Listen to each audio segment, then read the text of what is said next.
The rain fell softly on the Seattle streets as David Chen pulled his thin jacket tighter around his shoulders. His stomach made a low growling sound that he tried to ignore, but it had been 3 days since his last real meal. The sandwich he found yesterday behind the bakery barely counted as food. He walked slowly down Pine Street, watching people hurry past with their umbrellas and warm coats. Everyone seemed to have somewhere important to go, someone waiting for them at home. David remembered when he used to be one of those people, rushing to dinner dates or meeting friends after work. That felt like a lifetime ago now. The golden light from Romano's Italian restaurant caught his attention. Through the large windows, he could see families laughing over plates of pasta, couples sharing wine, and business people discussing deals over expensive steaks. The warmth inside looked so inviting compared to the cold, wet street where he stood, but it wasn't just the food that drew his attention. In the corner of the restaurant, he spotted something that made his heart skip a beat. A beautiful black grand piano sat there, its polished surface reflecting the soft light from the chandeliers above. David hadn't seen a piano like that in months, not since he lost everything. He stood there for several minutes just staring at the instrument. His fingers unconsciously moved as if they were touching keys, playing a melody that only he could hear. A group of teenagers walked by and gave him strange looks, probably wondering why some homeless guy was standing outside an expensive restaurant in the rain. David took a deep breath and made a decision that would change his life forever. He walked toward the front door of Romano's, his worn-out sneakers squeaking slightly on the wet pavement. The hostess, a young woman with perfectly styled hair and a bright smile, looked up as he approached. "Good evening, sir. Do you have a reservation?" she asked politely, though her smile faded slightly when she noticed his appearance. His jeans had holes in them. His jacket was clearly too big and probably came from a thrift store, and his hair needed a good wash. David cleared his throat nervously. "No, I don't have a reservation, but I was wondering. I noticed you have a piano in there. Would it be possible for me to play something in exchange for a meal? I haven't eaten in a few days, and I'm a musician." The hostess blinked in surprise. This wasn't the kind of request she got every day. Behind her, a well-dressed couple waiting for their table started to chuckle. The woman whispered something to her husband, and they both looked at David with amused expressions. "A musician?" the man said loud enough for David to hear. "Right, and I'm the president of Microsoft." More people in the waiting area began to notice the conversation. A group of college students started snickering, and one of them pulled out his phone, probably to record what he thought would be an entertaining scene of a homeless man getting kicked out of a fancy restaurant. The hostess looked uncomfortable. She glanced back toward the manager's office, then at the growing crowd of amused customers. I'm not sure that's something we typically do, sir. This is a restaurant, not a place for street performances." David felt his cheeks burn with embarrassment, but he didn't give up. "I understand this is unusual, but I'm not just some street performer. I studied music for years. I can play classical, jazz, whatever you'd like. Just one song and then I'll leave quietly if you're not satisfied." An older gentleman at a nearby table shook his head and muttered to his wife, "This is what happens when the city doesn't deal with the homeless problem. Now they're bothering people during dinner."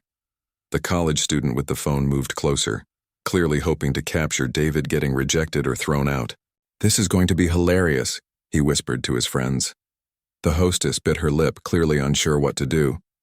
The situation was attracting more attention, and other diners were starting to stare. Some looked annoyed. Others seemed curious about what would happen next. Just then, Mr. Romano himself emerged from the back office. He was a large Italian man in his 60s with gray hair and kind eyes, though he looked stern as he approached the front of his restaurant. He had built this place from nothing 30 years ago, and took pride in maintaining its reputation as one of the city's finest dining establishments. "What's going on here?" he asked, looking from the hostess to David to the crowd of onlookers. The hostess quickly explained the situation, speaking quietly so the customers couldn't hear everything. Mr. Romano studied David carefully, taking in his appearance and the desperate look in his eyes. "You're a musician?" Mr. Romano asked directly. "Yes, sir. I studied at the New England Conservatory before things went wrong in my life. I know this looks strange, but I can really play. Just give me a chance." The restaurant owner was quiet for a moment. He had seen a lot of people in his 30 years of business. Con artists, genuine people down on their luck, talented individuals who had lost their way. Something about David's manner made him pause. There was a dignity in how he spoke despite his obvious desperation. The college student with the phone stepped closer, his camera ready. "Come on, old man, just kick him out already. We want to see this." Mr. Romano shot the young man a sharp look that made him step back quickly. Then he turned his attention back to David. "You play one song. If my customers are disturbed or if you're wasting our time, you leave immediately. But if you can really play—" He didn't finish the sentence, but David understood. This was his one chance. "Thank you, sir. I won't disappoint you." As they walked toward the piano, David could hear the whispered conversations around him. Most people expected him to embarrass himself. A few seemed genuinely curious. The college students followed with their phones, still hoping for entertainment at David's expense. David approached the beautiful grand piano, his hands shaking slightly. It wasn't nerves about playing. He had performed for thousands of people before. The shaking came from hunger, exhaustion, and the overwhelming emotion of touching a real piano again after so many months of silence. He sat down on the bench and adjusted his position. The piano was perfectly tuned, its keys smooth and responsive under his fingers. For a moment, he just sat there, remembering all the hours he had spent practicing, all the dreams he once had. The restaurant had grown quiet. Even the servers had stopped what they were doing to watch. Mr. Romano stood nearby with his arms crossed, waiting to see if his instinct about this young man was correct. David took a deep breath, closed his eyes for just a second, and began to play. The first note that came from the piano was soft and pure, like a drop of water falling into a still pond. David's fingers found the keys naturally, as if no time had passed since he last played. The sound filled the restaurant with a sweetness that made everyone stop talking at once. He started with Chopin's Nocturne in E-flat major, a piece that had always spoken to his soul. But this wasn't just any performance of the famous melody. David poured his entire heart into those first few measures, playing with a depth of emotion that comes only from someone who has truly suffered and found beauty in the darkness. The college student who had been ready to record David's failure slowly lowered his phone. His mouth hung open slightly as the music washed over him. This wasn't what he had expected at all. The melody was hauntingly beautiful, played with such skill that it was clear this was no amateur. At table 7, Mrs. Patterson had been complaining to her husband about the homeless man disrupting their anniversary dinner. But as the music continued, she found herself unable to speak. The notes seemed to reach right into her chest and squeeze her heart. She had heard this piece many times before, but never like this. The hostess, who had been worried about her job if this went badly, stood frozen by her station.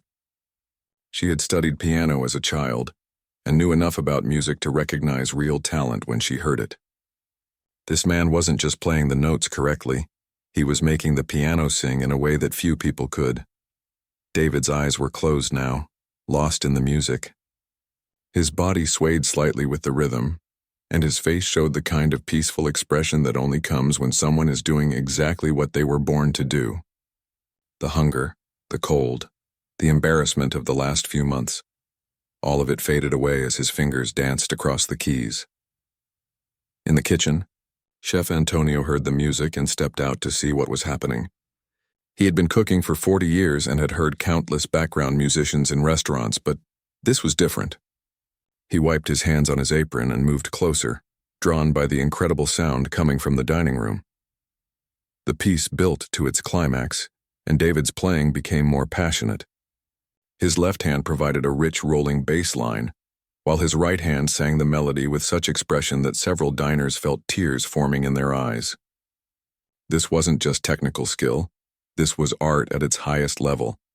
A businesswoman at the bar had been checking her emails on her phone, irritated by the interruption to her quiet dinner. But gradually she found herself setting the phone down and listening. The music reminded her of something from her childhood, though she couldn't quite place what. There was something about the way David played that made her think of home, of safety, of all the good things in life that she had forgotten in her rush to succeed. As the nocturne came to its gentle conclusion, the restaurant remained completely silent. David's hands lingered on the keys for a moment before he lifted them and opened his eyes. He looked around nervously, unsure of how his performance had been received. Then, from the back corner of the restaurant, one person began to clap. It was an elderly man who had been dining alone, and his applause was slow and deliberate. Soon another person joined in, then another. Within seconds, the entire restaurant erupted in applause that was both thunderous and somehow respectful, as if the diners understood they had witnessed something special. Mr. Romano walked over to the piano, his stern expression replaced by one of amazement. He had owned this restaurant for 3 decades and had hired many musicians to provide background music, but he had never heard anything like what David had just played. That was extraordinary, he said quietly, so only David could hear. Where did you learn to play like that? David's hands were shaking again, but now it was from the overwhelming emotion of performing for an appreciative audience after so many months of silence. I studied at the conservatory for 4 years. Piano was my life before everything fell apart. The businessman who had made the sarcastic comment earlier approached the piano, looking embarrassed. I owe you an apology, son. I've never heard anything so beautiful. What's your story? But before David could answer, a woman at a nearby table called out, "Play another one, please." The request was quickly echoed by others throughout the restaurant. Yes, another song. That was incredible. Don't stop now. David looked at Mr. Romano, who nodded with a smile. I think my customers have spoken. Would you like to continue? The relief and joy on David's face was unmistakable. He had been so focused on just getting one chance to play that he hadn't dared hope for more. I'd be honored to play for your customers, sir. This time David chose something completely different. He began playing Georgia on My Mind, but his version was unlike any jazz arrangement the diners had ever heard. He started slowly, almost like a ballad, then gradually built up the tempo and complexity. His left hand walked through bass lines that would have impressed professional jazz musicians, while his right hand improvised melodies that seemed to float above the rhythm like clouds. The transformation in the restaurant was remarkable. What had started as an awkward interruption had become an impromptu concert. Diners who had been strangers began smiling at each other across tables, connected by the shared experience of hearing something truly special. A young waitress named Lisa found herself crying as she listened. She had been working double shifts to pay for her own music lessons, and hearing David play reminded her why she loved music so much. His playing had a quality that couldn't be taught in any school. It came from living life, from experiencing both joy and pain, and finding a way to express it all through music. The college students who had come in hoping to mock a homeless man now sat in respectful silence, their phones forgotten. One of them, a music major, recognized immediately that David's technique was far beyond anything he had learned in his classes. This was the kind of playing you heard in concert halls, not in restaurants. As David finished the jazz piece, he smoothly transitioned into something classical again, this time a Bach invention that showcased his incredible technical skill. His fingers moved with the precision of a machine but the soul of a poet. Every note was perfectly placed, every phrase shaped with the kind of musicality that takes years to develop. In the middle of his performance, something magical happened. David realized that for the first time in months he felt like himself again. Not the desperate, hungry man who had walked in from the rain, but the musician he had always been inside. The piano had given him back his identity, even if just for these precious minutes. The music filled every corner of Romano's Italian restaurant, transforming it from a simple dining establishment into something approaching a concert hall. And in that moment, everyone present, from the skeptical businessman to the young waitress to the restaurant owner himself, understood that they were witnessing something that would stay with them for the rest of their lives. When David finally lifted his hands from the piano keys after playing for nearly 20 minutes, the silence in Romano's restaurant was different from before. It wasn't the uncomfortable quiet of people waiting for something embarrassing to happen. Instead, it was the reverent hush that follows something beautiful, the kind of moment when nobody wants to be the first to break the spell. The applause that followed was even stronger than before. People stood up from their tables clapping with genuine enthusiasm. Some wiped tears from their eyes and others simply shook their heads in amazement. The college student who had originally pulled out his phone to mock David was now recording with a completely different purpose.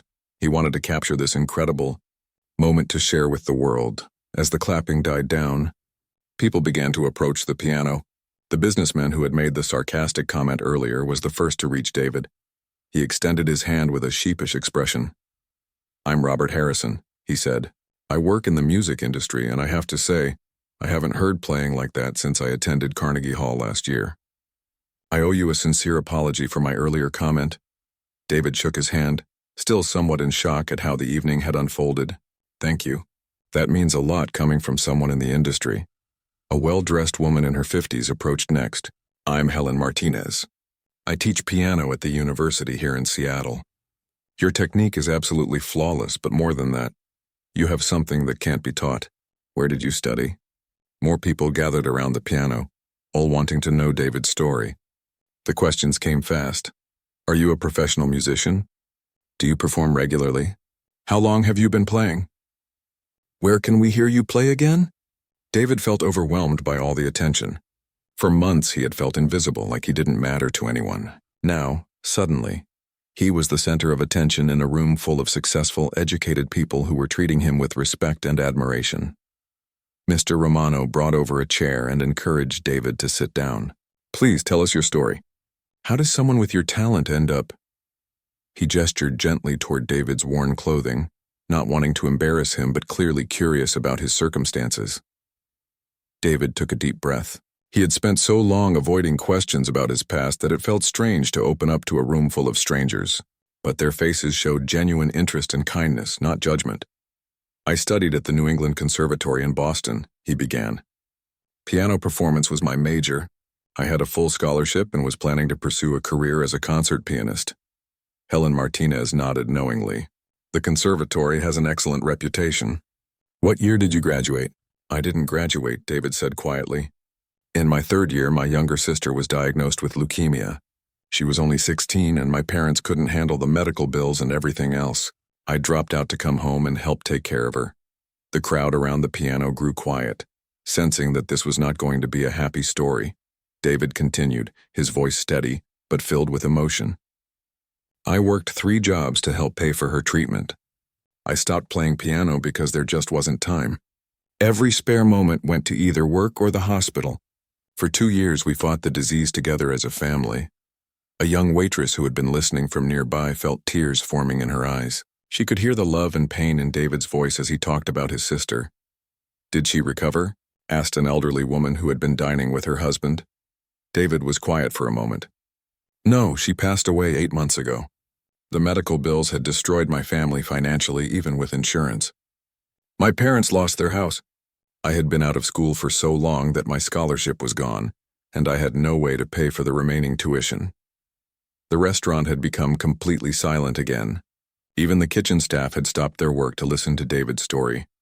"After the funeral, I couldn't bring myself to stay in Boston. Too many memories. I had always wanted to visit Seattle, so I used the last of my money to buy a bus ticket here. I thought maybe I could start over, find work, maybe even get back into music somehow." Robert Harrison, the man from the music industry, leaned forward. "What happened when you got here?" "Everything went wrong," David said with a bitter laugh. "I couldn't find steady work without a college degree. The few jobs I could get didn't pay enough for rent in this city. I've been living in my car for the past 2 months, parking in different places each night so the police don't bother me." A gasp went up from several people in the crowd. These well-dressed diners couldn't imagine living in a car, especially during Seattle's rainy season. "I haven't touched a piano in almost 3 years," David continued. "I thought I had lost my ability to play, but when I saw your beautiful instrument tonight, something inside me just woke up. Music used to be my whole world, and I guess it still is, even after everything that's happened." The elderly woman who had asked about his sister stepped closer. "Young man, you haven't lost anything. What we just heard was extraordinary. You have a gift that most people can only dream of." Chef Antonio emerged from the kitchen, still wearing his apron. "Mr. Romano, we need to feed this boy properly. He's been playing music for angels, and he hasn't eaten in days." Mr. Romano nodded immediately. "Of course. David, would you be my guest for dinner tonight? Whatever you'd like from our menu." But before David could answer, Robert Harrison spoke up. "Actually, I have a better idea. David, I work for a record label here in Seattle. We're always looking for exceptional talent. Would you be interested in coming to our studio next week?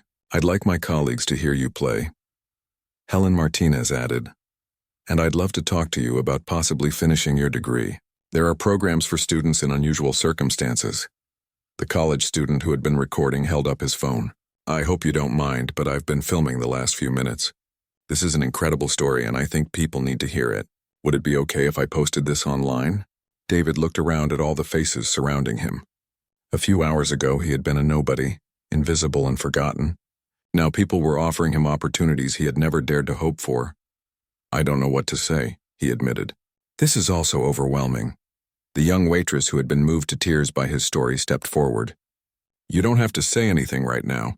Just know that you've given all of us something beautiful tonight. Your music touched everyone here. Mr. Romano clapped his hands together. Enough talking. The boy needs food. Lisa, please seat David at our best table. Tonight he eats like a king. As the crowd began to disperse back to their own tables, each person stopped to shake David's hand or pat his shoulder. Many left their business cards or phone numbers, promising to call him with opportunities or just to check on how he was doing. David found himself seated at a corner table with a perfect view of the piano. As he looked at the instrument that had changed his life in the span of one evening, he felt something he hadn't experienced in months: hope. The menu in front of him seemed like a luxury he had forgotten existed. Real food, served on actual plates, in a warm restaurant where people had just treated him like a human being worthy of respect and admiration. For the first time since his sister's death, David allowed himself to imagine that maybe, just maybe, his story wasn't over yet.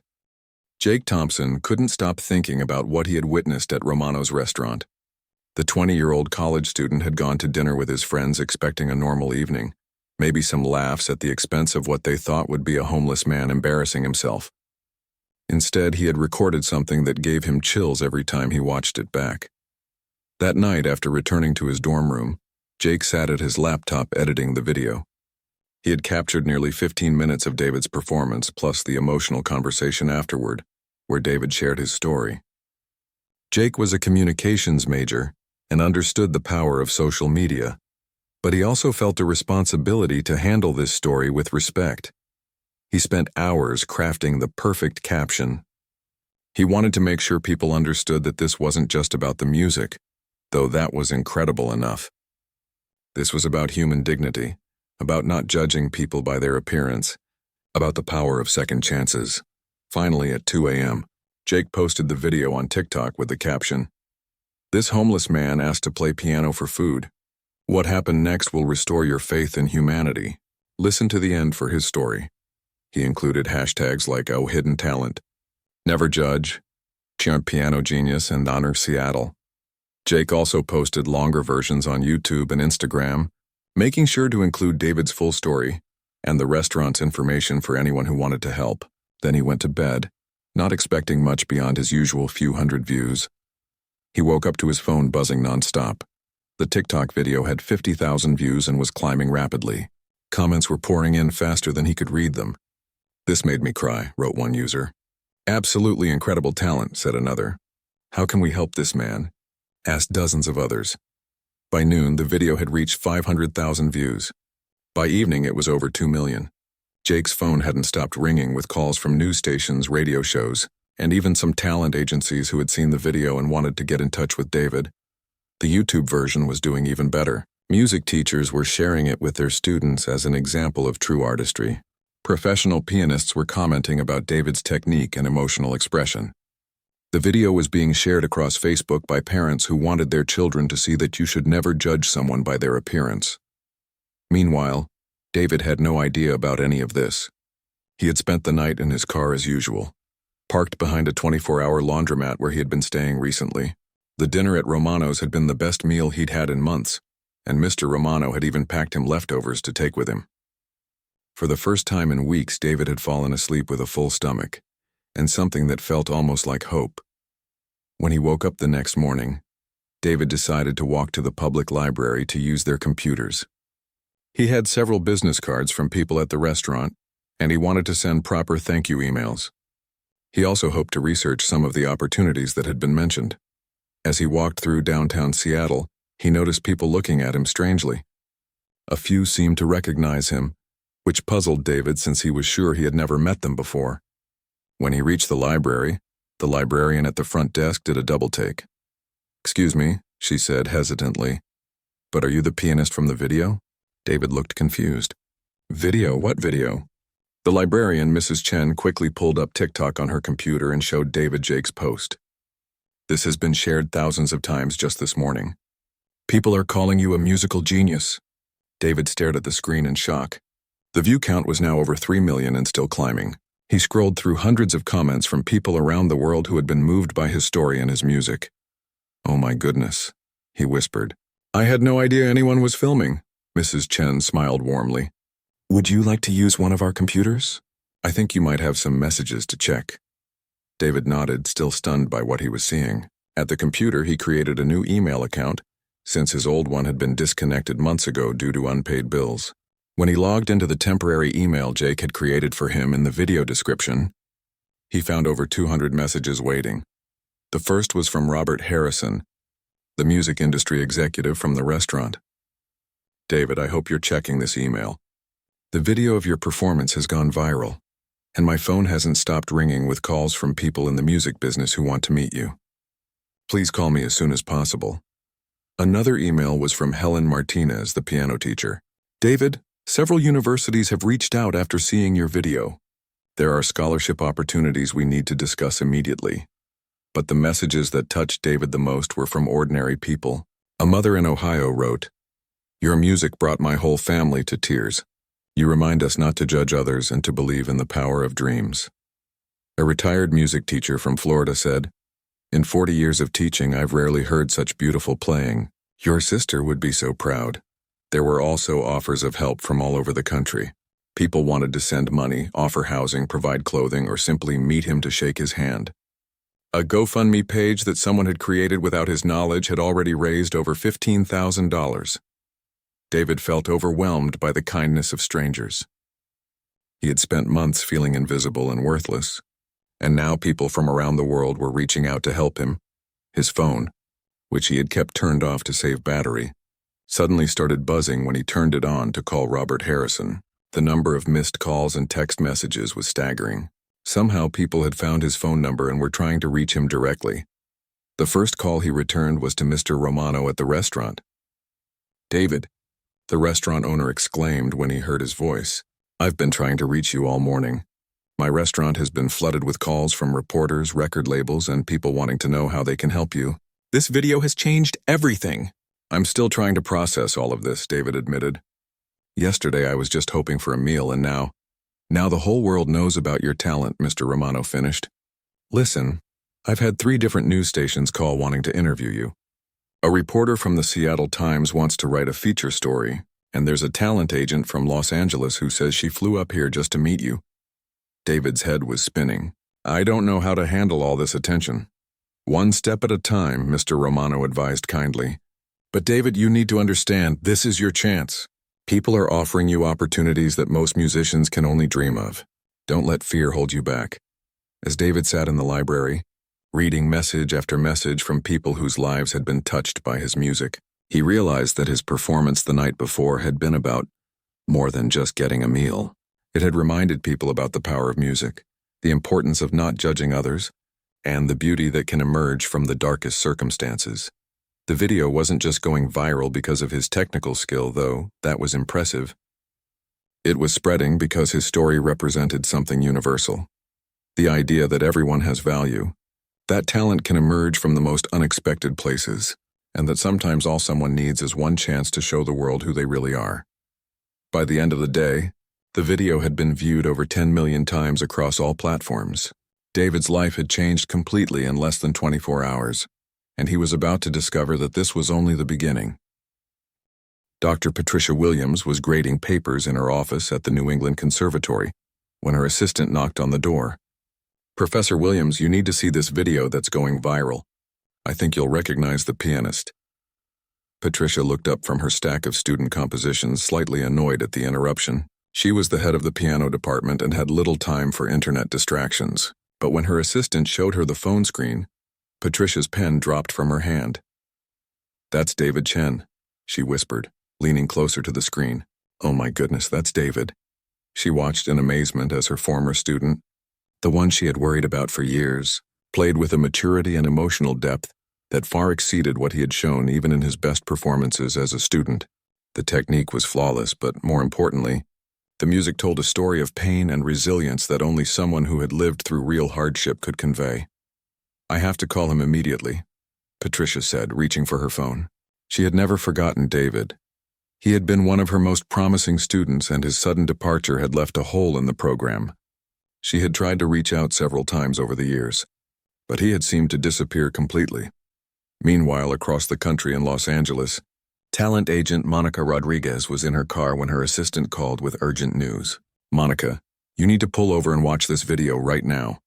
We might have found our next major signing." Monica was known throughout the entertainment industry for discovering raw talent and turning unknown performers into household names. She had been in the business for 20 years and had developed an instinct for recognizing not just skill, but that indefinable quality that makes someone truly special.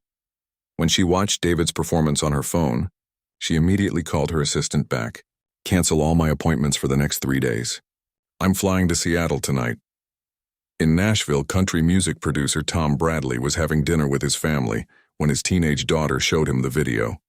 "Dad, you have to hear this guy play. He's incredible." Tom had produced albums for some of the biggest names in country music, but he also had a deep appreciation for all forms of musical excellence. As he watched David play, he recognized something that couldn't be manufactured or taught in any studio: authentic emotional expression that came from real-life experience. "Honey, pass me my phone," he told his wife. "I need to make some calls." Back in Seattle, David's phone hadn't stopped ringing. He had returned to Romano's restaurant, because it was the only place he could think of where he might find some peace to process everything that was happening.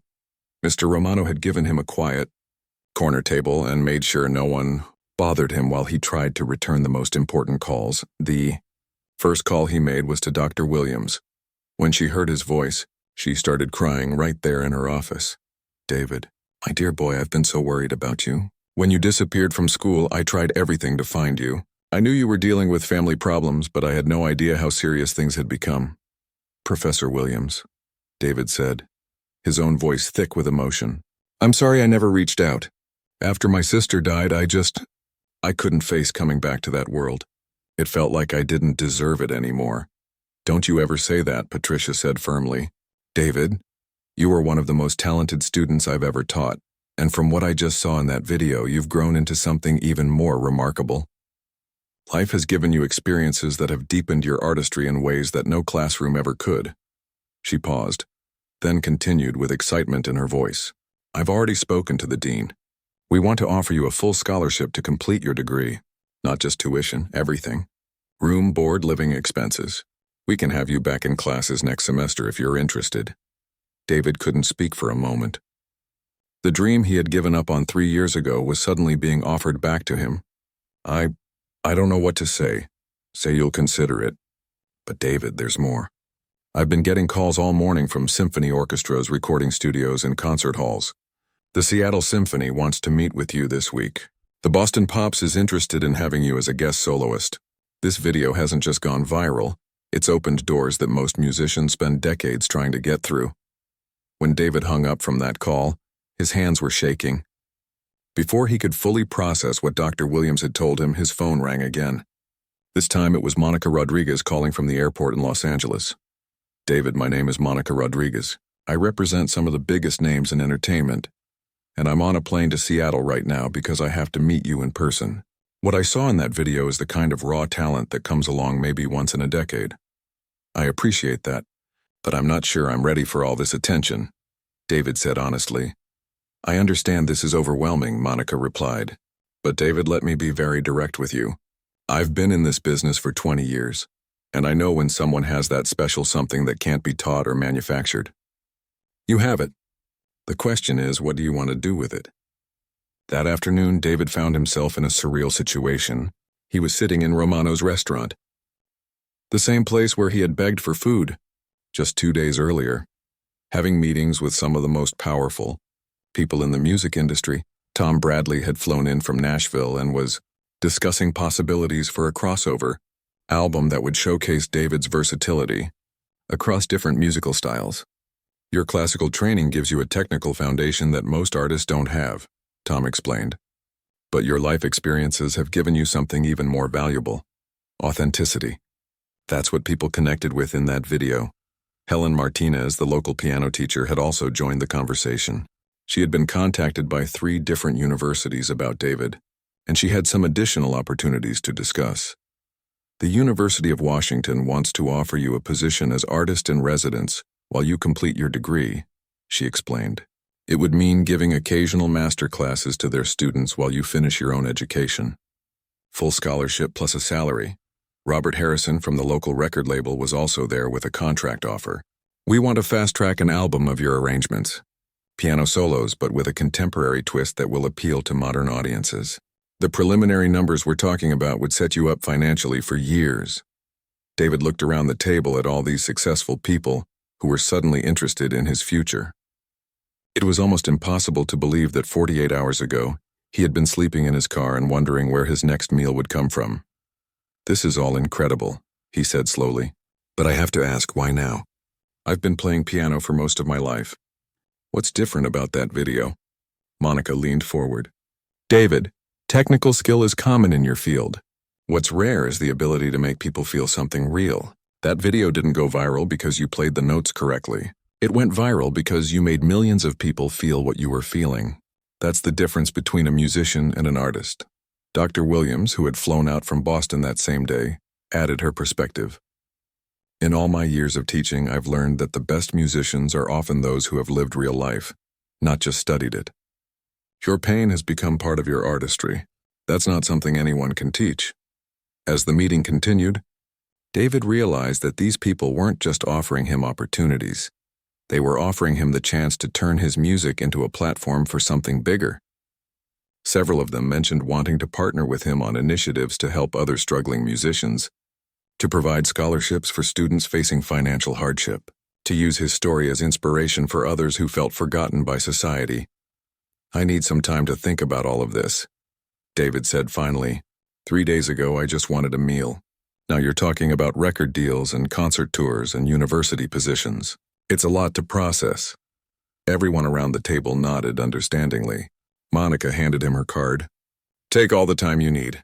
But David, don't wait too long. This kind of momentum doesn't last forever, and opportunities like these don't come around twice.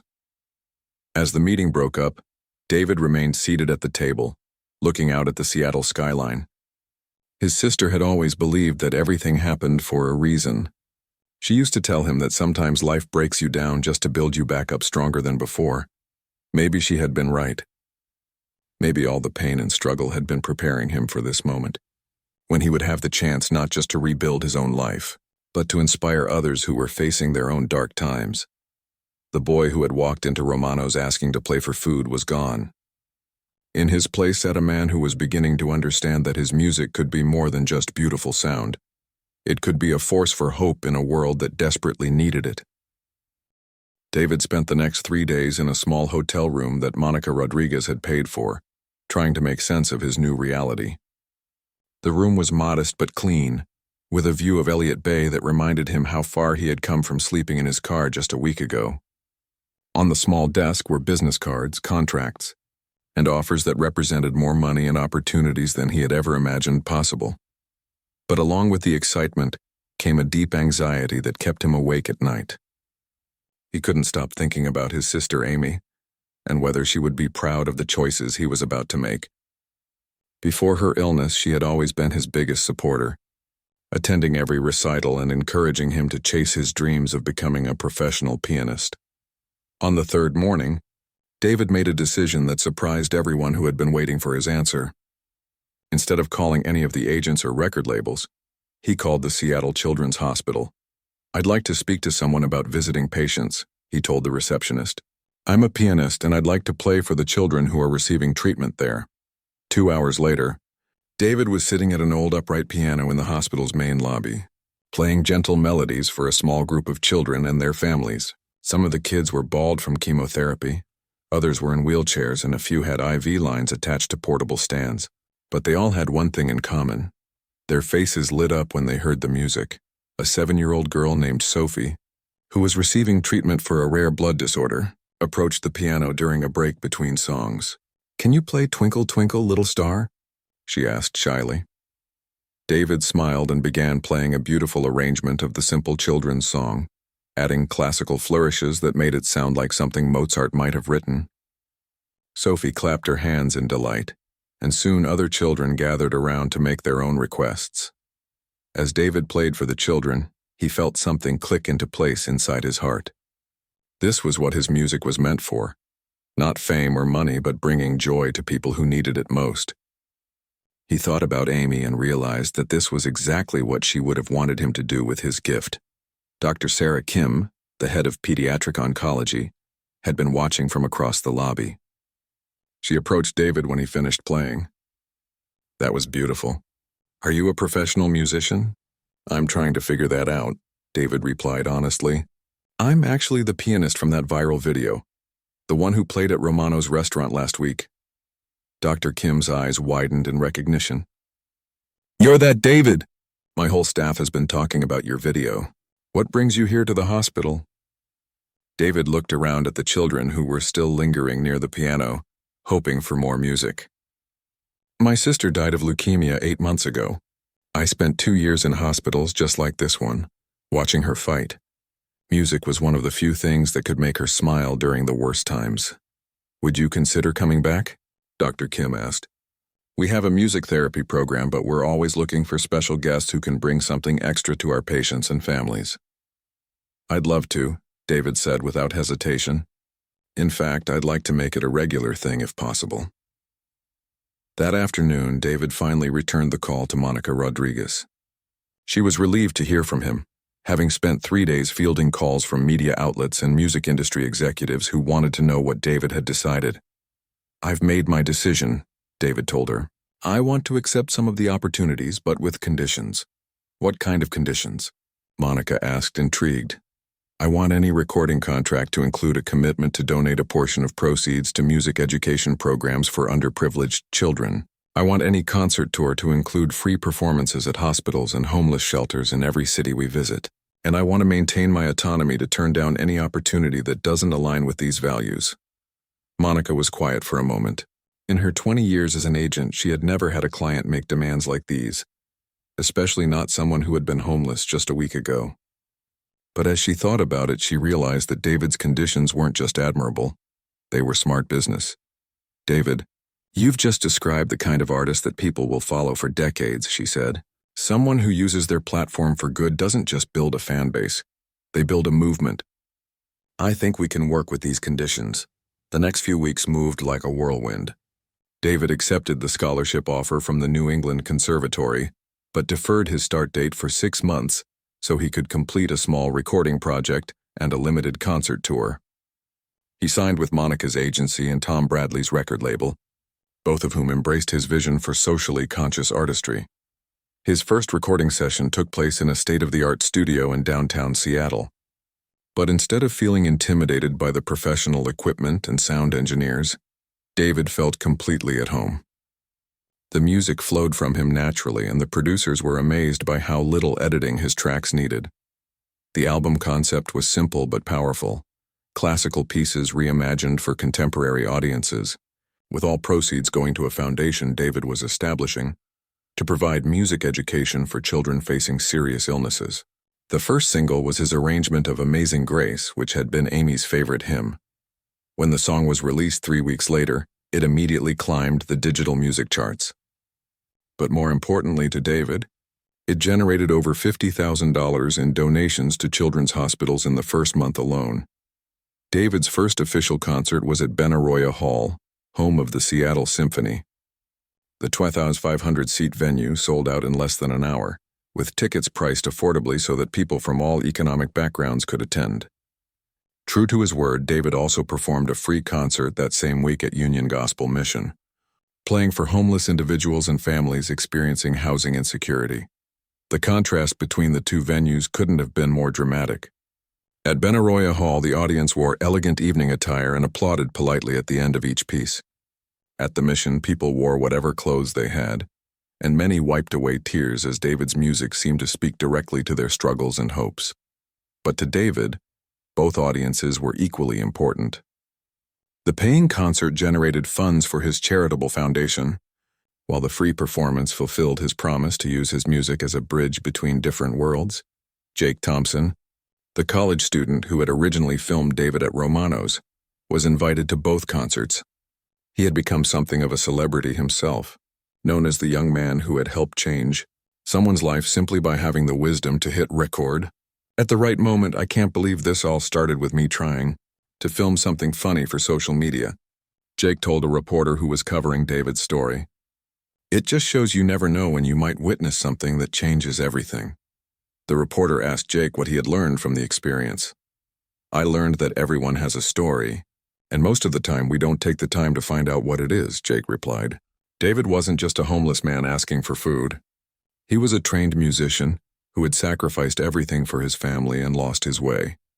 If I had just laughed and walked away that night, the world would have missed out on something beautiful. 3 months after his performance at Romano's, David stood backstage at Carnegie Hall in New York City, preparing for what many considered the pinnacle of any classical musician's career. He was the featured soloist with the New York Philharmonic, performing a piano concerto that he had composed himself, a piece inspired by his sister's courage and dedicated to everyone who had ever felt forgotten by the world. As he walked onto the stage and saw the packed concert hall, David thought about the journey that had brought him to this moment. Less than a year ago, he had been living in his car, convinced that his musical dreams were over forever. Now he was performing for some of the most sophisticated music lovers in the world, while also maintaining his commitment to serve those who needed hope most. But the moment that meant the most to David came after the concert, when a young girl in a wheelchair was brought backstage by her parents. She was a patient at a New York children's hospital where David had performed earlier that week. "Thank you for playing for us at the hospital," she said in a small voice. "It made me feel better during my treatment." David knelt down to her level and smiled. "Thank you for listening. That's what makes all of this worthwhile." As he spoke those words, David knew that he had found his true calling. He wasn't just a pianist anymore. He was a messenger of hope, using his gift to remind people that even in the darkest times, beauty and possibility could emerge when you least expected them. 6 months after his Carnegie Hall debut, David found himself in a place he never could have imagined, standing in the lobby of a beautiful new building in downtown Seattle with the Amy Chen Foundation for Music and Hope etched in golden letters above the entrance. The foundation, named after his beloved sister, had grown from a simple idea into a full-scale operation that was changing lives across the country. The building wasn't massive, but it was perfectly designed for its purpose. The ground floor housed a performance space that could seat 200 people, with a Steinway grand piano as the centerpiece. The second floor contained practice rooms and office space, while the third floor had been converted into a comfortable recording studio where young musicians could create professional quality demos regardless of their financial circumstances. "It's perfect," said Dr. Patricia Williams, who had flown out from Boston for the foundation's official opening ceremony. She was now serving on the foundation's board of directors, helping to identify and support young musicians who showed exceptional promise but lacked resources. David walked through the space with a sense of wonder that hadn't faded even after months of planning and construction. Every detail had been carefully chosen to create an environment where music could flourish without the barriers that too often prevented talented young people from pursuing their dreams. The foundation's mission had evolved naturally from David's own experiences. It provided full scholarships for music students facing financial hardship, offered free instruments and lessons to children in underserved communities, and maintained a program that brought live music to hospitals, homeless shelters, and senior care facilities throughout the Pacific Northwest. But perhaps most importantly, the foundation served as a symbol that dreams deferred were not dreams denied. David's story had resonated with people around the world precisely because it proved that talent and determination could overcome even the most difficult circumstances. Lisa Park, the former waitress from Romano's, who had been moved to tears by David's first performance, was now the foundation's program coordinator. She had been working double shifts to pay for her own music education when David's story inspired her to take a leap of faith and apply for the foundation's first adult learner scholarship. 6 months ago, I was serving tables and wondering if I'd ever have the chance to pursue music seriously, Lisa said as she showed visitors around the foundation's facilities. Now I'm studying music therapy and working here part-time. David didn't just change his own life. He's changing the lives of everyone he touches. The foundation's impact was already being felt in concrete ways. 23 young musicians had received full scholarships to various music schools around the country. 47 children were receiving free piano lessons through the Community Outreach Program. And the Mobile Music Unit, a converted van equipped with keyboards and other instruments, was visiting hospitals and care facilities 3 times a week. But David's influence extended far beyond the formal programs. His story had sparked a national conversation about homelessness, mental health, and the importance of not judging people by their circumstances. He had appeared on national television programs, not to promote himself, but to advocate for others who were struggling and to encourage people to look beyond surface appearances. Of the most powerful moments had come during an interview on a popular morning show, when the host asked David what he wanted people to take away from his experience. "I want people to understand that everyone has value," David had replied. "When I was sleeping in my car, I was still the same person who had trained at one of the world's best music schools. My circumstances had changed, but my worth as a human being hadn't. There are thousands of people experiencing homelessness who have incredible talents, amazing stories, and so much to contribute to the world. They just need someone to give them a chance." The interview had generated an overwhelming response. Homeless shelters across the country reported increased volunteer applications and donations. Music schools began reaching out to community organizations to identify talented individuals who might benefit from scholarship opportunities. And other successful musicians started sharing their own stories of struggle and comeback, creating a movement of authenticity in an industry often criticized for its superficiality. David's recording career had also flourished, but always with his values at the center. His second album, Songs for Amy, had debuted at #1 on the classical charts and crossed over to mainstream success. Every track was dedicated to his sister's memory, and the album's profits funded a new wing at the Children's Hospital, where Amy had received treatment. The album's success had led to a world tour, but David had insisted on an unusual format. In every city, he performed 2 concerts, one in a traditional venue for paying audiences, and one free performance in a local community center, hospital, or shelter. The contrast between venues had become part of his artistic statement, demonstrating that great music belonged in every setting and for every audience. Tom Bradley, the Nashville producer who had first reached out after seeing the viral video, often accompanied David on tour to document the project's impact. "I've produced albums for some of the biggest names in music," Tom said during a documentary interview, "but I've never worked on anything more meaningful than this." David has proven that commercial success and social impact don't have to be mutually exclusive. The documentary, titled Finding Home: The David Chen Story, was set to premiere at the Sundance Film Festival the following month. But David was more excited about the film's planned distribution to schools and community organizations, where it could serve as an educational tool about resilience, compassion, and the power of second chances. As David prepared for the foundation's opening ceremony, he received a call that made him pause in the middle of the busy lobby. It was from Mr. Romano, the restaurant owner who had first given him permission to play that life-changing night. "David, my boy," Mr. Romano's warm voice filled the phone. "I just wanted to call before your big ceremony today. I'm so proud of what you've built." "None of this would have happened without your kindness that night," David replied. "You gave me a chance when everyone else saw just another homeless person causing trouble." "I saw a human being who needed help," Mr. Romano corrected gently. "But what you've done with that chance, that's all you. David, you've turned your pain into purpose, and that's the most beautiful thing anyone can do." That evening, as David stood before a crowd of 500 guests at the foundation's opening gala, he felt Amy's presence more strongly than he had since her death. The audience included everyone from music industry executives to formerly homeless individuals who had been helped by the foundation's programs. It was exactly the kind of diverse gathering that Amy would have loved. "My sister Amy believed that music had the power to heal," David said as he concluded his remarks. "She never got to see her own dreams fulfilled, but through this foundation, her belief in the transformative power of music will live on. Every scholarship we award, every free concert we perform, every life we touch, It's all part of Amy's legacy. As David sat down at the piano to close the ceremony with a performance, he chose the piece that had started it all, Chopin's Nocturne in E-flat major. But this time he wasn't playing for a meal or even for recognition. He was playing for everyone who had ever felt forgotten, everyone who had ever wondered if their dreams were worth pursuing, everyone who needed to believe that their story wasn't over yet. The music filled the space with the same beauty and emotion that had captivated that first audience at Romano's, but now it carried additional weight. It was the sound of dreams realized, of purpose discovered, of a life transformed not just by opportunity, but by the determination to use that opportunity in service of others.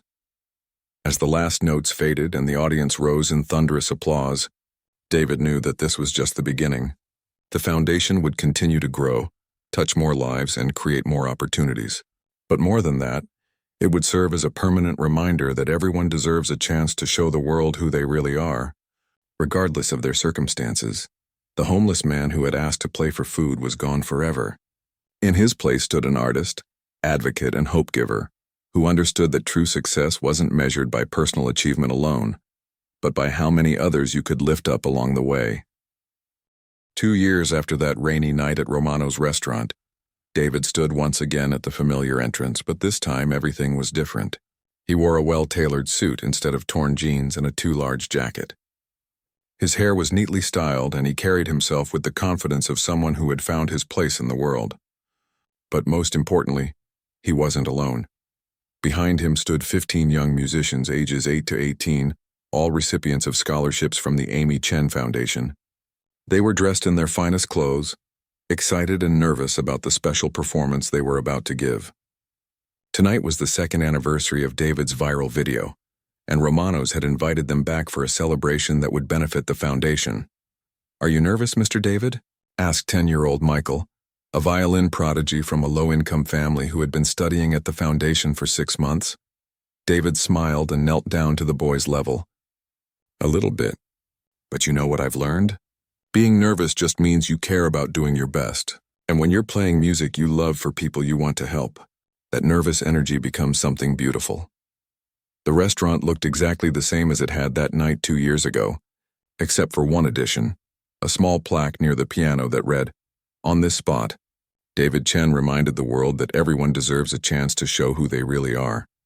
November 15th will always be remembered as the night music changed everything. Mr. Romano greeted them at the door with the same warmth he had shown David even when he was a desperate stranger. "Welcome back, my friend. And welcome to all these young artists. Tonight you are all honored guests." The dining room was packed beyond capacity. Every table was occupied by people who had been following David's journey since that first viral video. Jake Thompson, now a senior in college, sat near the front with his parents, who had flown in from California for the event.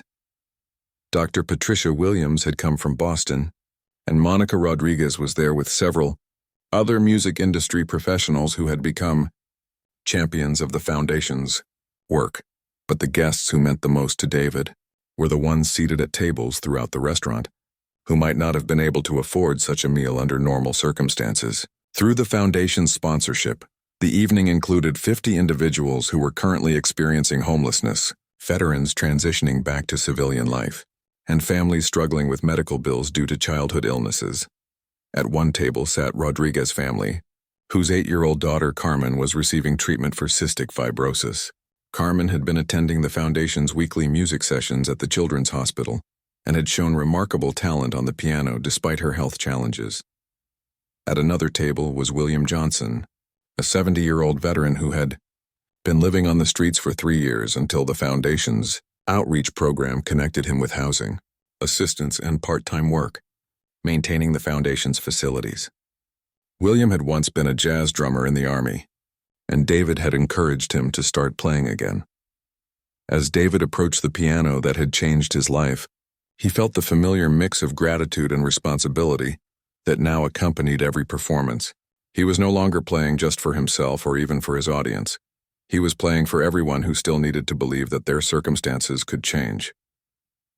2 years ago, I stood in this exact spot asking for a chance, David said to the gathered crowd. I was hungry, desperate, and convinced that my dreams were over forever.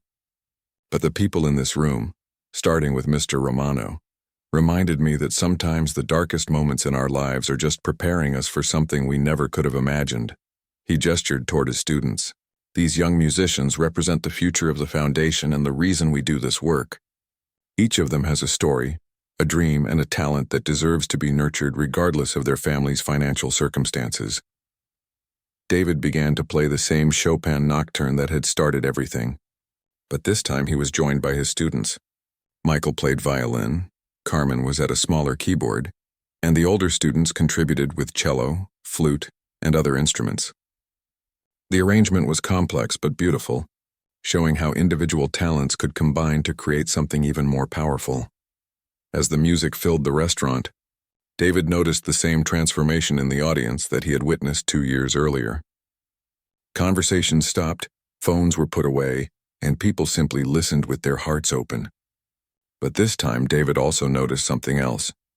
Several people in the audience were quietly crying, not from sadness, but from the overwhelming beauty of watching dreams come true in real time. When the piece concluded, the applause was thunderous and sustained. But before it could die down, something unexpected happened. Carmen Rodriguez, the 8-year-old with cystic fibrosis, stood up at her table and began to clap while singing Amazing Grace in a clear, sweet voice. One by one, other people in the audience joined in. William Johnson's deep bass voice added harmony. Dr. Williams sang along from her table. Soon, the entire restaurant was filled with voices joined in a song that had become the unofficial anthem of the foundation, since it was the first piece David had recorded for his debut album. As the impromptu sing-along reached its conclusion, David realized that this moment represented everything he had hoped the foundation could become. It wasn't just about providing scholarships or free lessons, though those were important. It was about creating a community where people's value wasn't determined by their circumstances, where music served as a bridge between different worlds, and where everyone had the chance to both give and receive hope. After the formal program ended, David spent time talking with individual guests, hearing their stories and learning about their dreams. A teenage girl named Ashley told him she wanted to become a music therapist after watching how music had helped her younger brother during his cancer treatment. A middle-aged man named Frank shared that David's story had inspired him to volunteer at a homeless shelter, where he had discovered several individuals with artistic talents who just needed encouragement. But the conversation that moved David most was with Mrs. Chen, the librarian who had first shown him the viral video. She had driven down from Bellingham specifically for this anniversary celebration. "I wanted to thank you," she said, "not just for the inspiration, but for reminding all of us that we never know when we might encounter someone whose life we can change with a simple act of kindness." As the evening wound down, David found himself back at the piano, playing quietly as guests continued their conversations. Jake Thompson approached with his phone, and David smiled, remembering the young man who had unknowingly documented the moment that changed everything. "Want to make another video?" Jake asked with a grin. "Only if you promise it won't go viral this time," David replied with a laugh. "I'm not sure I could handle another whirlwind like the last 2 years." But as he said those words, David realized he was joking. If another video could help one more person believe in the possibility of second chances, if it could generate support for one more struggling musician, if it could remind the world that everyone has value regardless of their circumstances, then he would gladly embrace whatever came next. As the last guest departed and the restaurant staff began cleaning up, David remained at the piano for a few extra minutes. He played softly, thinking about Amy and wishing she could have seen how her belief in the power of music had grown into something that was touching lives around the world. Mr. Romano approached with 2 cups of coffee and sat down beside the piano. "So what's next for you, my friend?" David accepted the coffee gratefully and considered the question. "The foundation is expanding to 3 more cities next year. I'm recording a new album with some of the students. We want to show that great music can come from anywhere. And there's talk of opening a residential program for young musicians who don't have stable housing situations." "But what about you personally?" Mr. Romano pressed gently. "You've spent 2 years helping everyone else. What do you want for yourself?" David smiled and looked around the restaurant that had become so much more than just the place where his luck changed. "I want to keep doing exactly what I'm doing.